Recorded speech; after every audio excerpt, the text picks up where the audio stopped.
ලස්සනට වයසට යන්න. වයසට යනවා කියන්නේ හැම රැලි වැටෙන එක නෙමෙයි. පරිණත වෙන එක. ඔයාගේ හොඳම version එක වෙන එක. ඒකට මෙන්න මේ ටික පොඩ්ඩක් try කරලා බලන්න. හිත තරුණ කරගන්න. මතක තියාගන්න වයස කියන්නේ අංකයක් විතරයි. වයසට යනවා කියලා හිත හදාගත්ත ගමන් ඇඟත් ඒකට ලෑස්ති වෙනවා.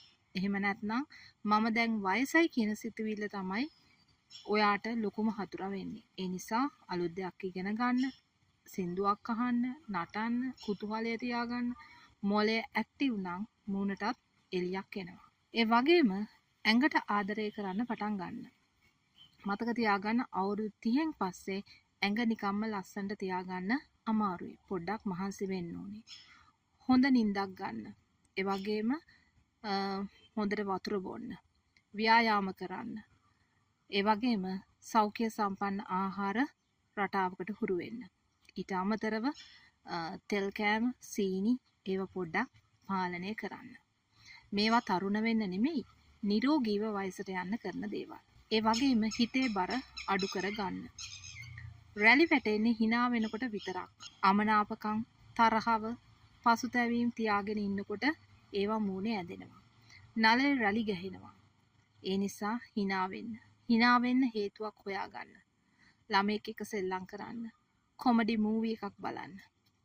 ස්ට්‍රෙස් එක අඩු කරන්න. හැමෝටම ප්‍රශ්න තියෙනවා. ඒත් හැම ප්‍රශ්නයක්ම ඔලුවට ගන්න නැතුව අවශ්‍ය දේවල් අවශ්‍ය පමණට තියාගන්න උත්සාහ කරන්න. ඒ වගේම ඔයාගේ පෙනුමට ඔයාට ගැළපෙන දේවල් ඔයා කරන්න. වයසට ගියාම මොකටද ලස්සනට ඉඳලා එහෙම හිතන්න එපා. ලස්සනට ඉන්න වයසක් අදාළ වෙන්නේ නැහැ. ඒ වගේම තමයි අරමුණක් තියාගන්න.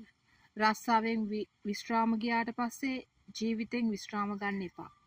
අලුත් දෙයක් කරන්න. පොතක් ලියන්න, මල් වවන්න, සතෙක් හදන්න, ළමයිට උගන්වන්න. මේ වගේ අලුත් දෙයක් පටන් ගන්න. ඒ වගේම සමාජයත් එක්ක ඉන්න. තනියම යන්න එපා. සමාජයත් එක්ක එකට එකතු වෙන්න. යාළුවෝ ආශ්‍රය කරන්න, තවත් සමාජයට කරන්න පුළුවන් දෙයක් කරන්න. අන්න ඒ වගේ වැඩවලට එකතු වෙන්න.